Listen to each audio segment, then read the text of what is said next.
வணக்கம். மார்க்கெட் நேற்று சூப்பர் டூப்பராக இருந்துச்சு. ஏன் சூப்பர் டூப்பர்னு நான் சொல்கிறேன் பாருங்க. வெறும் 168 பாயிண்ட் 170 பாயிண்ட் அதுக்கே சூப்பர் டூப்பர்னு சொன்னால் மார்க்கெட் நேற்று கீழே இறங்குச்சு. முந்தா நேற்று யூஎஸ் மார்க்கெட் செம்ம அடி, ரைட்? அப்படி இருந்து நம்ம மார்க்கெட் கீழே ஒரு சஸ்டெயின் பண்ணிட்டு மத்தியானம் 1:30 மணிக்கு மேலே அடிக்க ஆரம்பிச்சிச்சு பாருங்க. சூப்பர் டூப்பராக போச்சு. ஒன்று. ரெண்டாவது, பேங்க் நிஃப்டி நம்ம எதிர்பார்த்த டைரக்ஷன்ல எதிர்பார்த்த மாதிரி போயிட்டு இருக்கு.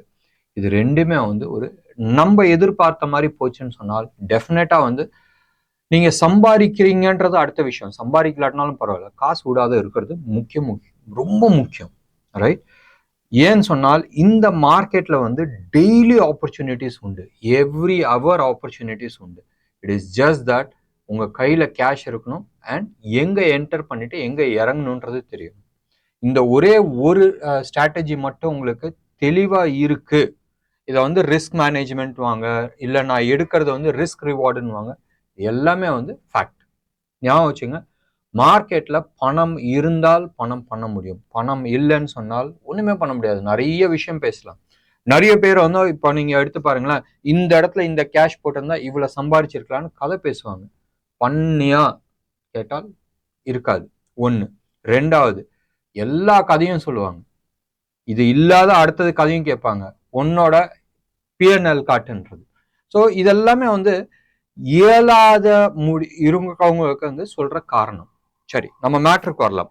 மார்க்கெட் 128 பாயிண்ட்ஸ் பாசிட்டிவ்ல இருக்கு, அதாவது பிரீமியம்ல இருக்கு. பேங்க் நிஃப்டி 150 பாயிண்ட்ஸ் பிரீமியம்ல இருக்கு. ஞாபகம் வச்சுங்க, 300-400 பாயிண்ட் பிரீமியம்ல இருந்து அது குறைஞ்சி 150க்கு வந்திருக்கு. So that means bank Nifty almost exhaust ஆயிட்டு இருக்குன்ற அர்த்தம். மூச்சு வாங்கிட்டு இருக்கு, கடைசியா நிக்கிறதுக்கான டைம்ன்ற மாதிரி காட்டுது. பேங்க் நிஃப்டி நேத்து ஆல்மோஸ்ட் நீங்க எடுத்து பார்த்தீங்கன்னா, ஃபியூச்சர்ஸ் எடுத்து பார்த்தீங்கன்னா 640 பாயிண்ட்ஸ் ஸ்விங் ஆச்சு, இன்ட்ராடே ஸ்விங். பட் க்ளோஸ் ஆனது பாசிட்டிவா 205ல தான் க்ளோஸ் ஆயிருக்கு. அண்ட் இன்ஃபேக்ட் நேத்து ஸ்பாட் ஜாஸ்தி ஸ்விங் ஆயிருக்கு அண்ட் ஸ்பாட் பெரிய பிரீமியம்ல க்ளோஸ் ஆயிருக்கு. அப்ப முந்தா நேத்து பேங்க் நிஃப்டி பயங்கர ஃபியூச்சர்ஸ் பயங்கர அக்ரெசிவா இருந்துச்சு. நேத்து அந்த அக்ரெசிவ்னஸ் குறைஞ்சிடுச்சு. இதை பைக்ல நம்ம போயிட்டு இருக்கும் போதும் ஆக்சிலேட்டர் நம்ம கொடுக்குறோம், அந்த ஆக்சிலேட்டர் கொடுக்குற ஸ்பீடு குறைஞ்சிருச்சு. இப்படிதான் நம்ம இன்டர்பிரிட்டேட் பண்ணும். ஸோ அப்ப ஸ்பீடு குறைஞ்சிருச்சுன்னு சொன்னால் அப்ப எங்கேயோ ஒரு இடத்துல நிக்கிறதுக்கான ஏற்பாடு இருக்கு. நிக்குதுன்னா இமீடியட்டா ரிவர்ஸ் ஆகுதுன்ற அர்த்தம் கிடையாது.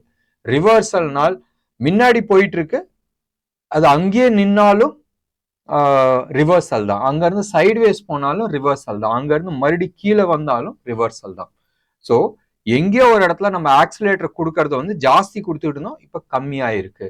அது கம்மியா இருக்கிறது ஜீரோ ஆகிறதுக்கும் சான்சஸ் இருக்கு. ஆக்சிலேட்டர் கொடுக்கறது ஜீரோ ஆனால் வண்டி நிக்கும்ன்ற அர்த்தம் கிடையாது. இம்மீடியட்டா அது அப்படியே இழுத்துட்டு போகும். வண்டி ஓட்டினவங்க இது எல்லாருமே புரியும். ஓகே, இன்னைக்கு ஹையஸ்ட் கால், நிஃப்டியோட ஹையஸ்ட் கால் அரௌண்ட் 23,000 லெவல்ல இருக்கு. அண்ட் புட்டை பொறுத்த வரைக்கும் ரைட் 22,000ல இருக்கு அண்ட் 22,300ல இருக்கு.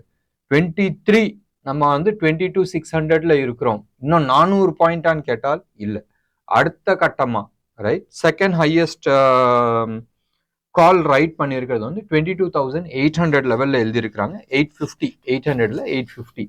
ஸோ நம்ம எதிர்பார்த்த அந்த ஜோன்ல தான் கால்ஸும் நிறைய எழுதப்படுது.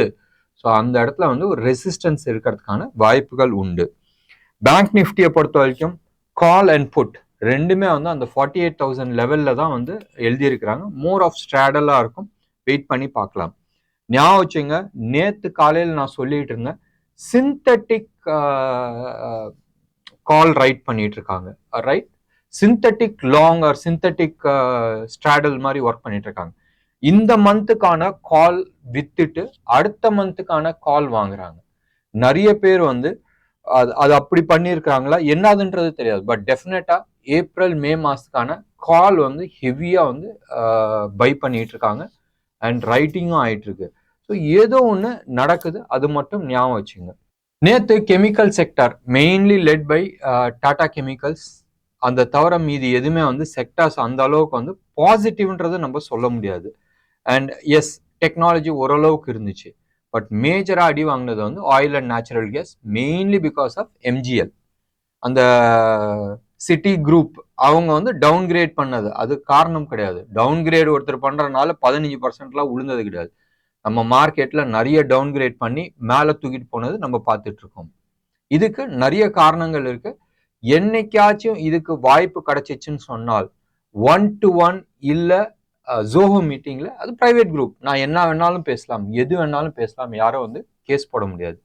இது பப்ளிக் டொமைன். பப்ளிக் டொமைன்ல சில டீசன்சி மெயின்டைன் பண்ணும், சில விஷயங்கள் நம்ம பேசும் போதும் 100% ப்ரூஃப் இருக்கணும். அது மாதிரி வந்து எதுவுமே கிடையாது.